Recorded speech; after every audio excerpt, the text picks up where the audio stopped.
Hello, everyone, and welcome to the 5th season of the Jake's Take with Jacob Elyachar Podcast. Kickoff month. I'm your host, Jacob Elyachar, the chief content producer and writer of jakestake.com, a pop culture entertainment news website. Before we get started, please, if you're watching this on YouTube, please give us a thumbs up. Please subscribe to my YouTube channel. I would really appreciate it.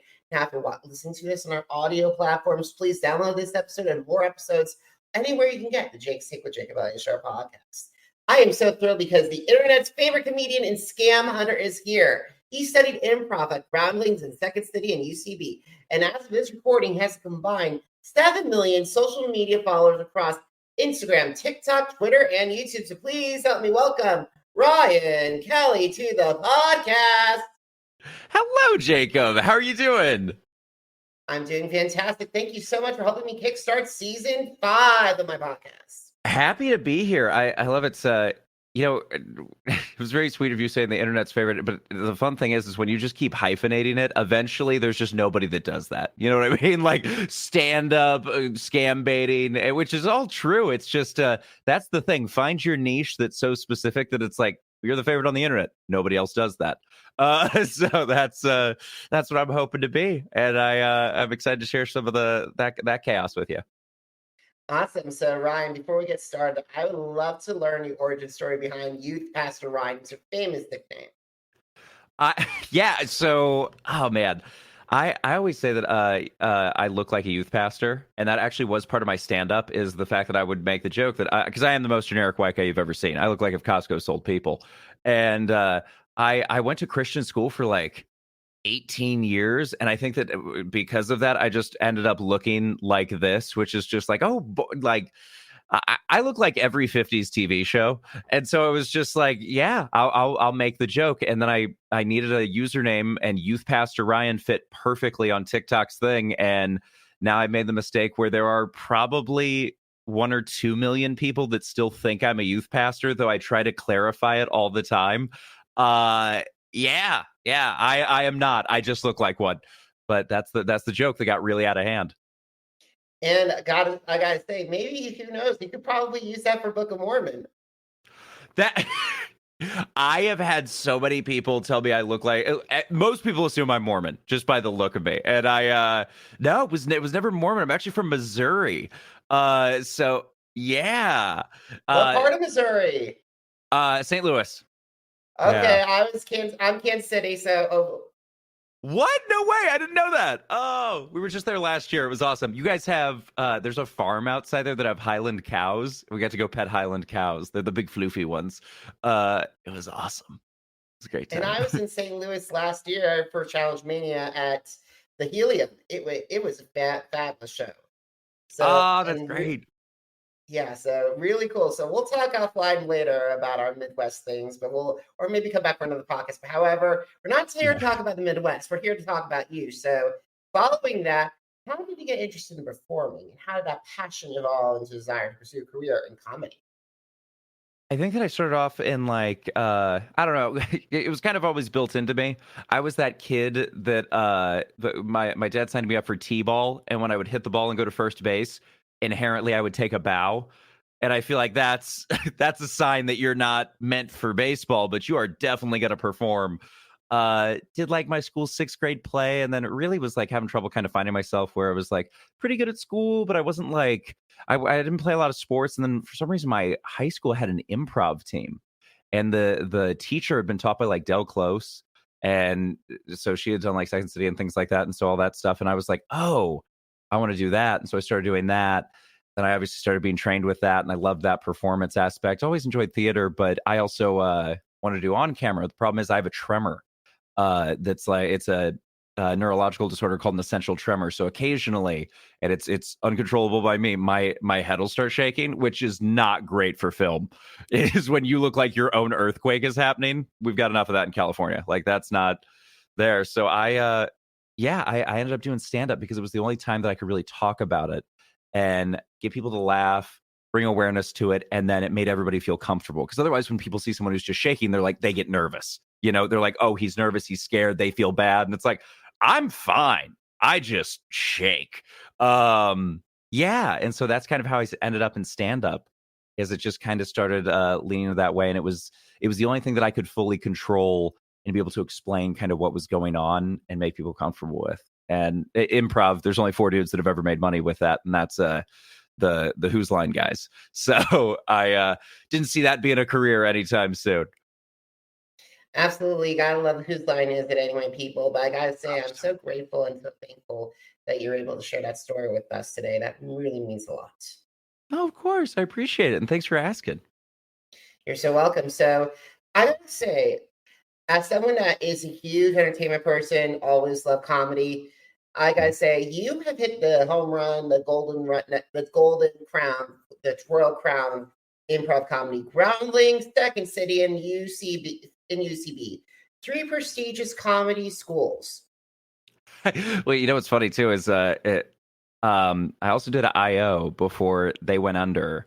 I've done Improv Shop here in St. Louis. I've done Annoyance Theater in Chicago. I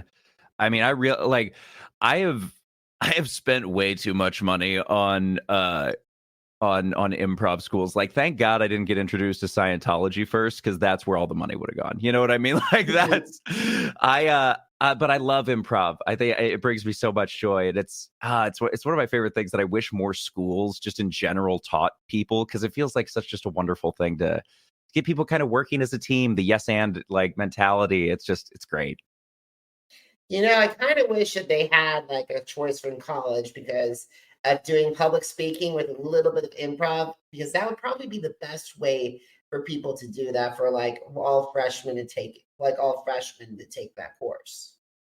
I think so. I think there's something about like, improv being everything that we do, just regular conversations. This is improv, and I just feel like it would make people a lot more comfortable. And, instead of that structured, here is your speech, you do this in this order. And it's like, okay, well, that's, no battle plan survives contact with the enemy. So maybe we shouldn't plan for everything to go that way. Absolutely. Yeah. Absolutely. Because there's a lot of stuff going on. And by the way, theater kid as well, because I did theater from 6th grade to 12th grade. Hey, nice. What was your favorite show that you did? Anything that stands out? I gotta say it's the most obscure musical ever, but working. And I had a monologue who's like from Ralph Warner, and like basically had a whole monologue. I never had a monologue before in ages, and I was able to do that. And one of my longtime friends was actually a goth kid, played like goth, and I was like trying to sell him, and he's like played like an intimidating. I'm like, never mind. And rushed him off the stage. Never mind. Yeah, and then I gotta say, that was high school. I forgot Sir Andrew from 12th Night. Ooh, that's cool. We did a lot of Shakespeare too. Yeah. Yeah, I gotta say, we played with swords, and I'm like, okay, it was I injured one of my castmates. Oh my gosh! Wow, you got really committed to the 1200s version of it. Like that's yeah. Yeah. You got the time period of medieval Europe going. I'm sorry, Freddie. Yeah. The thing is, it's very theater. I love theater, and I love it, and I like watching people do it. It's amazing. But however, speaking of improv and theater, you had the opportunity to be. Not a lot of people can say that you were a former Disney cast member as well. So while you were studying improv, you had the opportunity to work in a Disneyland Resort. It's one of my favorite places on the planet. And you also had the opportunity to be friends with Spider-Man.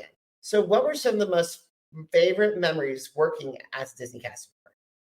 Oh man, I was a Spider-Man. I was a stormtrooper, entertainment host, and occasionally friends with Tigger, which was so much fun to kind of have the diversity of it. But Spider-Man was the best, and it was great because you just got to be like these little kids' heroes, and they would come up and they get so excited. And like, I have a lot of memories of just like last kid of the night, and you get to walk around the park with them and things like that, and like just really have a lot of freedom and a lot of fun.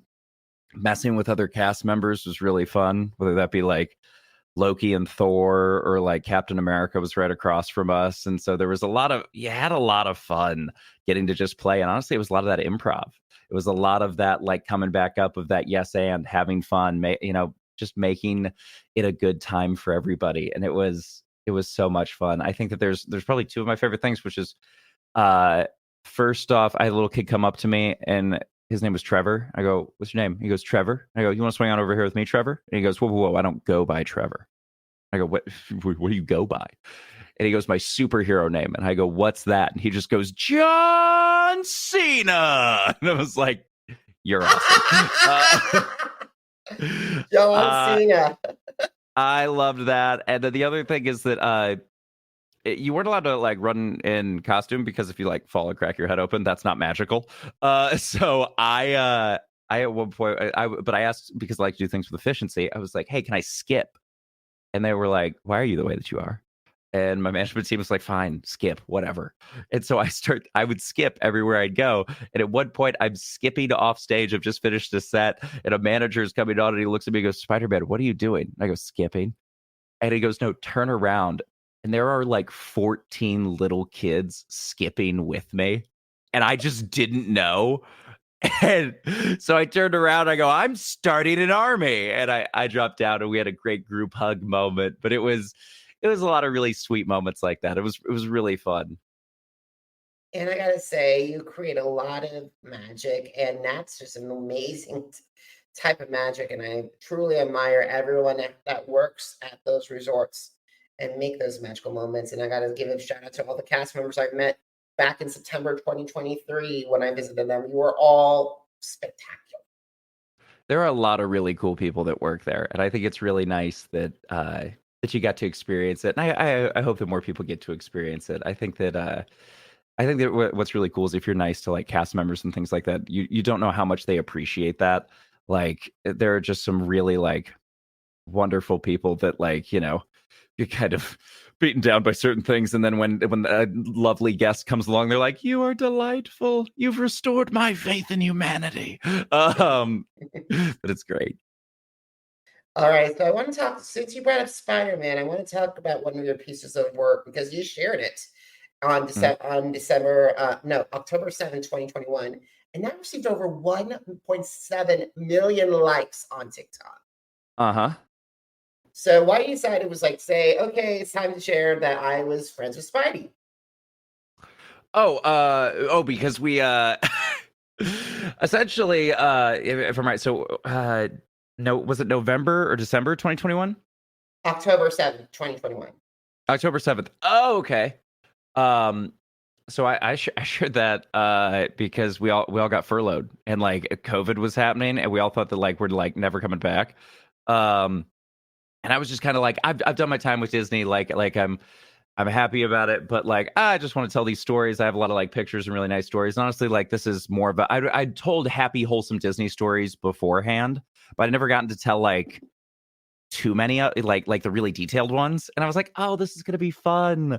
I also was no longer Spider-Man. Spider-Man, so I'm 6'1", and that was like the old Spidey height that you could go up that high. But the new Spider height is Tom Holland, and Tom Holland is he's very compact. So I just wasn't it anymore. So I was like, you know what? That's fine. Let's have some fun with it. And since TikTok has like a age cutoff of like I want to say it's like 13, I was like, you know what? Everybody over 13 is kind of aware of what's going on. So like we're just gonna have some fun with it, and I'm not rooting for kids. And yeah, just wanted to go for it and had some fun. Honestly, it was a lot of fun. There's still quite a few stories that I've not shared, but I've shared most of the happy, wholesome ones. There's some wild and crazy ones that I'm like, oh man, maybe we keep these to preserve a little magic. But yeah.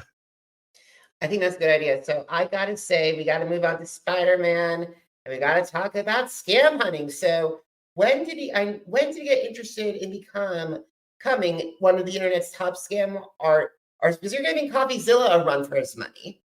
And I don't know. I still respect the hell out of those people like Jim Browning, Scammer Payback, CoffeeZilla, Kit Boga. Those guys are really impressive. Especially like there's a lot of them that you see that have like good, like amazing tech skills.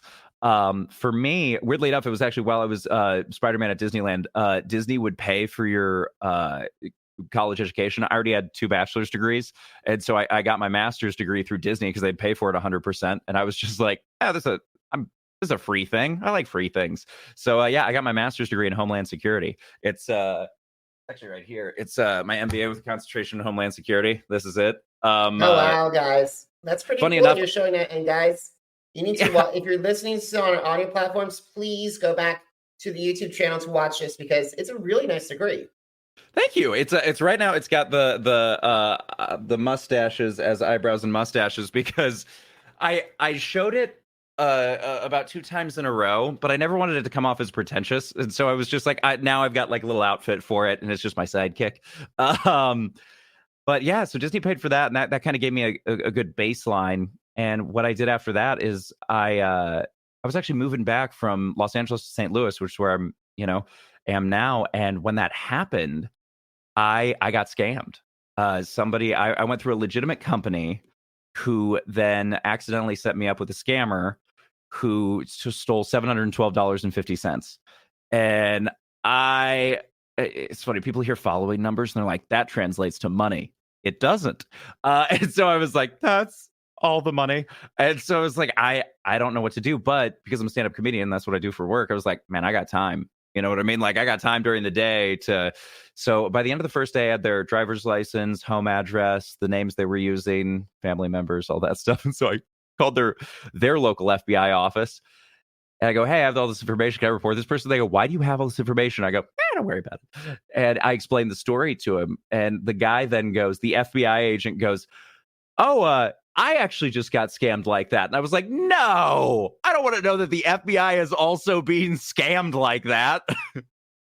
But yeah, reported that. And then it got so much traction it was actually the CEO of that company that accidentally set it up for me, gave me my money back. Really cool dude. His customer service team was not handling it well. And I just DM'd him on LinkedIn. I was like, hey man, this is what's up. Like, can we talk about this? And he was like, dude, that sucks. I'm so sorry. Yeah, let me hit you with this. And so that was nice. Other than that, yeah. And so I posted it, got a whole bunch of traction. Then someone tried to scam my 79-year-old Aunt Anne. And I was like, game on. So since then, I've shut down call centers. We've reported like mass attempts. We've reported like spear phishing. I've hunted stalkers. I've caught a few child predators. And that was an accident. I am not built for that. I just had a mom at one point email me and it was like, hey, my son's being trolled online. It's not trolling. So yeah, we've ended up doing a lot of things and that's been really cool and worked with a lot of cool people to get that done and been very thankful for the results that's given. I gotta say, kudos to you on all that stuff. I'm like, wow, you just that's a perfect resume for the FBI. Right. So funny. I studied a lot of things that would probably make me like a good FBI agent, but never got like any sort of interview or anything like that. So that's why I went into comedy. I was like, well, if I can't figure out how to get a real job, I'll do jokes, and then here we are. So it's weird. It has been cool though because some government agencies I've found out do in fact watch my content, and it was the Department of Transportation that reached out to me first. That was like, hey, can we have your data on all these on all this like stuff that you just pulled? And I was like, oh, I submitted to the IC3. It's like, it's easier if you just give it straight to me. And I was like, okay, I can. But didn't expect the DOT's investigative wing to know my email, but that's cool. I gotta say they're really good researchers, and that's all I gotta say. And Yeah. so that's basically the thing. So how I want to talk to you about because the thing is, it sounds like you've had a lot of challenge. Have there been any challenges establishing yourself as as not just a content personality, but as a scam hunter, a comedian? Because there's so many lanes. Yeah. Well, I think that's the thing is, at the end of the day, especially like doing content creation, I feel like the things that you're successful with are never what you expected or necessarily wanted them to be. And then you're always assumed that you're something else. Yeah, I've had people that have described me as the scam hunter, the comedian, the just social media guy. Normally it's like the TikTok guy. It's just kind of all across the board. But at the same time, I don't necessarily mind that. I like being the jack of all trades. I think that's fun. I don't think I'm going to be the master of any, so I might as well be the jack, And with that, I've enjoyed every part of it. I think that, I've been able to film a comedy special. My first one's available on Amazon and on Spotify. And my second one we just filmed, while I also now am able to give like corporate speeches and I've got a couple of those coming up for cybersecurity. And it's just been a really cool kind of spread, which I never expected, but it's been really fun. Yeah. I'm so glad to hear that. I'm so glad to hear that. And it's amazing that you're growing. You're growing really well. And I got to say this: you can be the jack of all trades. I'll be the Jacob of all trades. Yep. That's perfect. I love it. Yeah, because with the reason why I've been doing this for so long, and I've been interviewing the people that I've interviewed, is because I don't want to be. Yes, I'm in entertainment. I don't want to be in one box. I explain to people all the time that said to me that why are you doing this niche, like reality specs or reality TV? I don't want to be like typecasted or something like that as a journalist. I rather, like, some of my heroes, the great Regis Philbin and Barbara Walters, not to mention Katie Couric and like Peter Jennings. They talk to everybody. Yeah. And you have to be a master of that. And I think that, it helps an audience just kind of show a diversity of like of insight, understanding, and ends up, the more well-rounded people are. It's weird. It feels like we went from like the idea of like the Renaissance man to such a niche version of like you just become really good at one thing. But the problem is that like then it creates like people that aren't necessarily ready for the entire spread of the human experience. And I feel like getting to interview a whole bunch of different people and getting to do a whole bunch of different things really gives that existence, which is really nice. Thanks, Ron. So let's get back to talk about content creation. So we already talked about Spider-Man, so that was wonderful. But however, one special that I talked to you about before we got on and started our recording process was drinking with your grandma. Can you describe that story? Yeah, I can. So that is for my first comedy special called Girlfriends and Girlfriends. The first one is one word, the second one is two words. And that was just a series of like poor dating decisions, and then like the girls that were in my life, the women in my life that like made it all worth it because they were like there, they had my back. One of them was my mom and my grandma. And one of the stories behind that is the fact that on my 21st birthday, I turned on a Monday. I was in Grand Rapids, Michigan, because that's where I went to college. Which is considered Beer City, USA. Now, I'm not a beer guy. I didn't know that at the time because I really hadn't drank at all until I was 21. Because I am just a built-in rule follower. I just can't stop myself. That's why it's funny. All the scam stuff. It's like I do it to the letter of the law. I like to imagine that I'm lawful chaotic, but I was like, yeah, it's a Monday, and everybody, all the college kids had like drank the like week before or like the weekend, and so it was like they didn't know, like I didn't have. Plus, a lot of my friends were like either just my age. I had a buddy who turned exactly on my birthday, but he was out of town, and then there were other people, and so it was like everybody's a little younger. So it's like, I don't know what to do. And so I called my mom, like an adult. And I was like, yeah, I'm just probably not going to do anything. I might wait till the weekend. She's like, no, I'm getting your grandma and we're coming. I was like, heck yeah. And so, yeah, they drove 8 hours from St. Louis, Missouri to Grand Rapids, Michigan. They got up there, and that night at midnight, we were at this bar. It was like this biker bar called Mulligan's in Grand Rapids, and it's just like this divey place that I loved. And I used to perform improv actually out of there with a group called Fictional Friends, which is funny because my mom was always like, I wish I actually met some of them that night, and she was like, oh, thank God I met some of them, because when you tell me you're hanging out with your fictional friends, it sounds like you are very lonely. Okay, like that is not it makes it sound like you do not have real people in your life. But no, it was great, and we had fun. We started drinking. I got back, my mom had 9 shots laid out. My grandma started drinking Jaeger, which I'd never had. We take a double of that.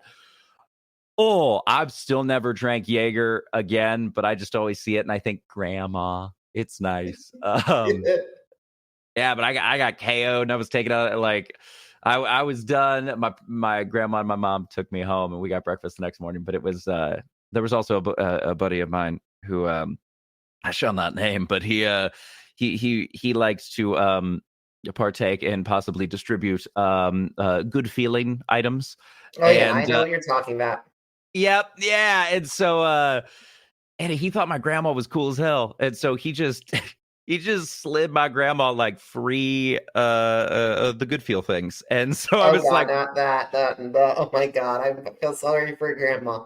Well, and my grandma was super cool about it. She was like, thanks, man. Appreciate it. And like, but she never did it. She turns out she flushed it. She told me years later, by the way. She didn't tell me night of. But I was like, man, on my 21st birthday, my grandma had the kind of street cred that she got free substances. My 81-year-old grandma, but I was 21 and everyone was like, look at him. Look at him trying. So it was a good time. I had so much fun and they were great. Yeah. Awesome. I gotta say that. I wish that my grandma was able to drink with me. Right. Oh, it's one of those like moments that I will never forget. I can weirdly enough encourage go drinking with your grandparents. They're gonna have cool stories and be cool. Alrighty, so let's talk about confronting fake Niall Horan. Oh, I love that story. So I got I got a like one of the submissions for my scam thing, and it's like, hey, this was pretending to be Niall Horan. First off, I love the celebrity scams because they're always going to be funny. There's like that's way less. I get a ton of scams. The most common thing that I get is sextortion. Do not send naked pictures of yourself if you're listening. Like, never do it. You don't know who's going to get access to it, and you don't know. It might not even if you trust that person, you might not trust the person that's going to get access to their stuff. I just give that as a general warning because I see probably 5 to 8 of those a day. And also, like, if you're a minor, I can't go after that stuff. That's really dangerous content. Go to your police. IC3 form on the FBI. Anyway, sorry for the but celebrity scams are so much fun because it's just like they're kind of gonna be goofy. They're obviously gonna be like they're the Wish version of that celebrity, essentially, is what they're trying to put together. And it's so funny. So I put together a like an AI generated version of a girl. I always set myself up as the perfect victim for this scammer, so they feel just super comfortable. I start talking to him. I'm saying that my name's Sophie. I'm hanging out. But I only have access to like the internet when I'm at my grandparents' house because my parents are like super strict. And I'm then talking to him about we're talking about music like very briefly, and then he just goes, "Have you ever heard of crypto?" And I was like, "Ah, there it is." So yeah, he tries to get me to download something called Trust Wallet. I am making it more difficult for like, I'm like, what? I don't really get it. Oh my God. And so I'm having him click certain links, and I'm pulling more data as I get him to click different links. I got his home address, I got his IP address, I got cell phone he was using, what type of device he was on, like what I got it to what update he was on. Like we were just pulling everything. And then at one point, I was like, you know what? Let's go the full way. And this is all alleged and hypothetical, of course.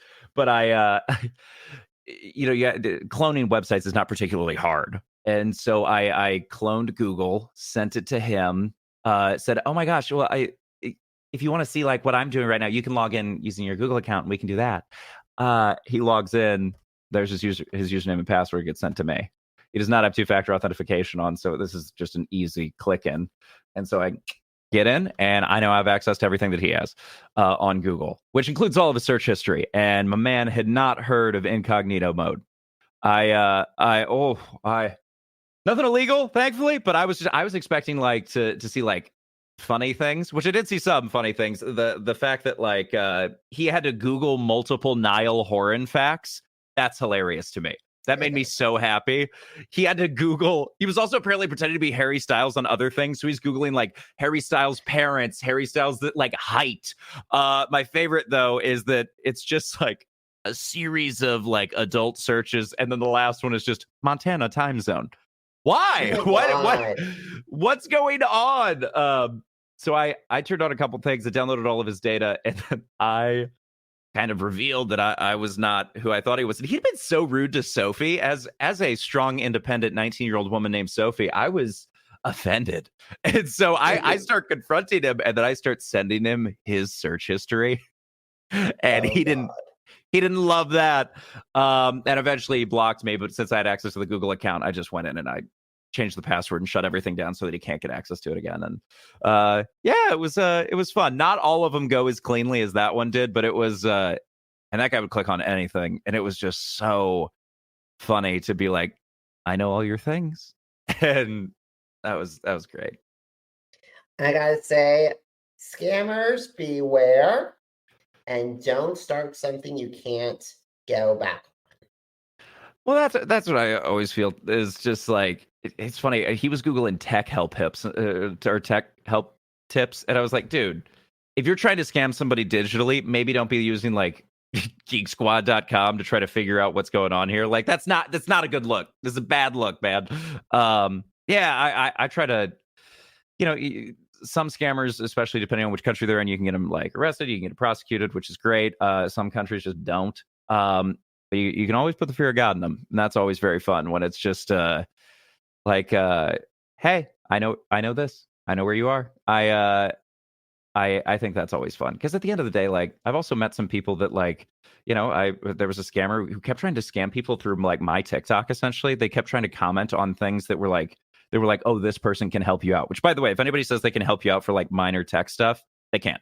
The only companies that recover like real money lost, that's like hundreds of thousands of dollars because it's so expensive to try to get that back. And so I started messing with that guy, the guy pretending to be a hacker. And I was like, hi, buddy. And I started posting videos about it. He goes, is this youth pastor Ryan? And I go, hi. And he ended up confessing to like who he was. And he's like, he's a 16-year-old kid out of Nigeria. And it just sucks because like, honestly, like Nigeria is definitely a hotspot for it. They have almost the same population as the United States with an 11th of the population or like the size, which is crazy to think about. The government's super corrupt. And then you also have like, there's not a lot of access to both education or employment. And it's just really sad. And so, and especially there's a crazy birth rate that's like out of control.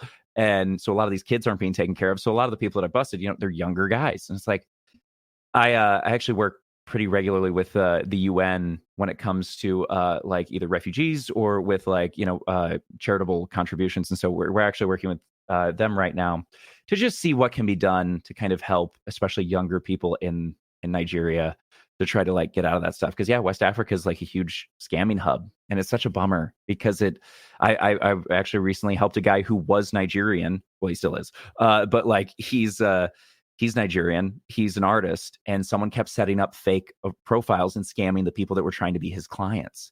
And turns out it was another guy in Nigeria, but they won't prosecute that guy, which sucks. And so it's just really sad because it's a sad cycle, and it also affects so many of them where they get scammed too because just proximity is easy. So yeah, it's a weird world to delve into to be sure. Absolutely, it's a weird world, and thank you so much for all that you do for those kids. I think you're going to be changing lives one day at a time. I sure hope so. I think that it's and we'll see how we can get it done, and hopefully I'll have more concrete steps as we move forward because it's just something that like I really want to help, and I'd rather treat the source of the problem than the symptom of the problem. I feel like that's always the way to do it. Absolutely. So we got to make things go back to a little bit lighter stuff. So one thing that made me howl and cackle with delight was your video on TikTok called Nintendo's Diverse Past Still Influences Pokemon to This Day. You posted that on November 25th, 2023. And as of this recording, it has 2.9 million views. Yeah. So I don't know what triggered it fully. I think I saw a buddy of mine who did a video about like about companies that do weird things. I think it was my buddy Tony. And one of the comments was like, "Did you know that that Texas Instruments, the people that make the calculators, also made the Javelin anti-tank missile?" And I was like, "What?" And turns out, they do. And it's because they make semiconductors. And that's why is because it needed all that information to be able to like hit really accurately. And then I for some reason was like, you know what, I'm going to do it like conversational style because people on TikTok really seem to like it. And it turns out everywhere they like to see kind of like an acted out, almost like a sketch for some reason. Because I love doing like just informative, like sit down, explain what's going on. Here's what's up. It's very just straightforward. But people love seeing the little sketches. And so after that one, I did General Electric because General Electric did the GAU 8 Avenger, which is a 30 millimeter anti-tank Gatling gun. It's got enough power that when you shoot it while the plane is flying, it'll slow down the plane, which is nuts. And it's General Electric. They make washing machines. What is happening? And then it just kept going. It kept spiraling essentially out of control, where I kept figuring out all this stuff. And Nintendo was a fun one. I knew Nintendo had been around for a while, but I didn't know all the weird things they'd done, from love hotels to a taxi cab service. They used to make playing cards with like explicit images on them. Like, I was like, what is going on? And then, yeah, the most recent one I posted as of the recording is Samsung, because Samsung, yeah. I was about ready to say that because that was hysterical. Thank you. And so it's fun, and I get to do the sketches as the person who is asking, who knows the basics of what this company creates, and then the little guy who is I always think it's like a childlike wonder the companies must have when they're just like, we'll do everything. And so it's a little guy, little glasses, little hat, and he's just a kid just trying his best to put all the things together. And it's just fun. It's been so much fun. I actually have another one recorded that'll go out today for AMF, the bowling alley people. Did you really? Because the thing is, they rebranded back in Kansas City. It's now like Bowl Arena or something like that. Bolorama bought them in the 80s, I want to say. So they actually ended up getting sold off, but they did everything from bicycles to scuba gear to the fun one is nuclear missile silos, nuclear reactors, and they invented a rail car launching system for ICBMs. It's insane. And I think what makes it make more sense, AMF, everybody thinks, oh, it's AMF, American Machine and Foundry. That's why they do all that stuff. To think that that bowling was something that they picked up and everybody knows them for that, but not the machine. Yeah. Oh, they're really good at resetting bowling pins. Yeah, and you know what looks like bowling pins? Nuclear missiles. And it's like, whoa! Yeah. So that's a good one. I'm getting ready to do Hyundai too, which I'm very excited to do because I actually drive a Hyundai. And so I was like, not sponsored, would love to be, but not. I drive a Hyundai, and I was like, oh, they seem pretty normal. And then I was going through some stuff, and they've partnered with Samsung on some weird stuff, and then they have like a bunch of weird things. It's silly. Oh my God. And like, when it gets Toyota, let me know.